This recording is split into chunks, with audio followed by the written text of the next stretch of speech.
সবচেয়ে মেধাবী এবং আন্তর্জাতিক সম্পন্ন সরকার ডক্টর ইউনূসের সরকার। 1971 সালের পরে সবচেয়ে দক্ষ সরকার ডক্টর ইউনূসের সরকার।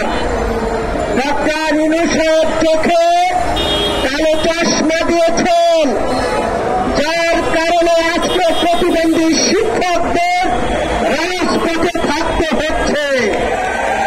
আমাদের লজ্জা হচ্ছে, কিন্তু ডক্টর ইউনূসের লজ্জা হচ্ছে না।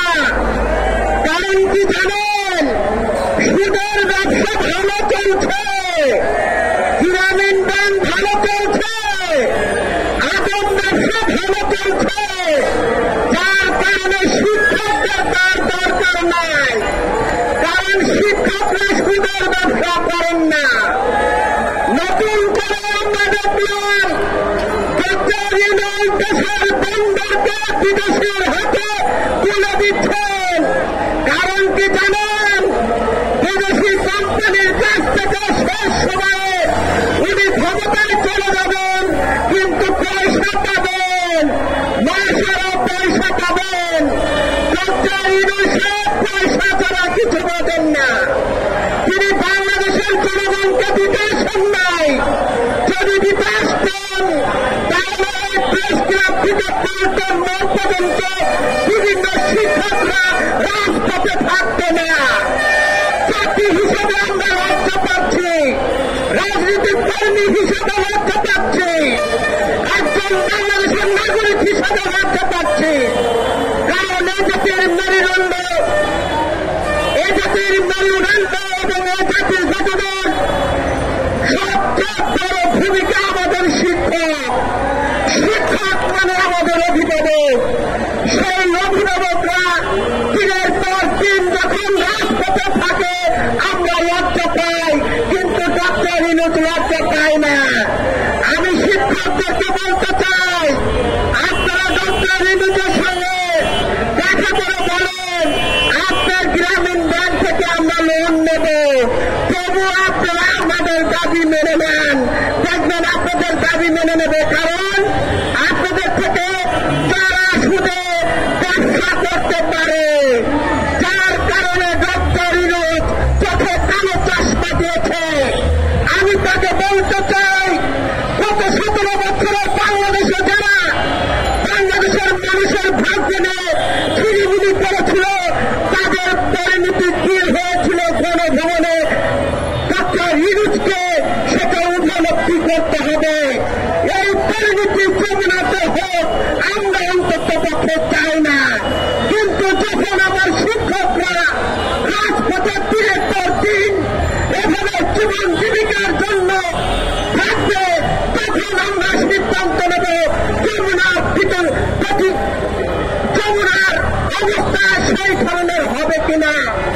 আজকে অনেকের ঘরে প্রতিবন্ধী শিশু আছে, যে প্রতিবন্ধী শিশুদের এই প্রতিবন্ধী শিক্ষকরা প্রতি মুহূর্তে তাদের শ্রম ঘাম দিয়ে লালন পালন করে যাচ্ছেন। ডক্টর ইউনূস দেখছেন না। কারণ তার একটাই কাজ, সেটা হল তারা শুধু ব্যবসা করা। বন্ধুরা, আমি যে কথা বলে শেষ করতে চাই, আমি বলতে চাই বাংলাদেশের সকল বন্দর যদি যেই চুক্তি হয়েছে সেই চুক্তি প্রত্যাহার না করা হয়, তাহলে বাংলাদেশের সকল শ্রেণীর পেশার মানুষকে নিয়ে আমরা যমুনার অভিমুখে যাব। কারণ এই দেশ আমার, এই দেশের সার্বভৌমত্বের জন্য, গণতন্ত্রের জন্য বারবার কারাগারে গিয়েছি, কিন্তু ইউনূস সাহেব কারাগারে যায় নাই। ইউনূস সাহেব বিদেশে বসে এসি রুমে চাকরি খেয়েছেন, বাংলাদেশের মানুষের গণতন্ত্রের জন্য কোনো কাজ করেন নাই। কাজেই সেই বিদেশি প্রভুদের যারা চাল মালিশ করে রাষ্ট্র ক্ষমতায় থাকতে চায়, তাদের মাজা কিভাবে ভেঙে দিতে হয় বাংলাদেশের মানুষ জানে।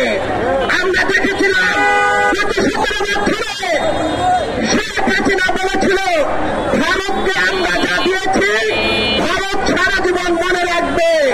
শুধু ক্ষমতার প্রাণস্থের নীতির কারণে শেখ হাসিনা বাংলাদেশের সার্বভৌমত্বকে দলিল করে দিয়েছিল।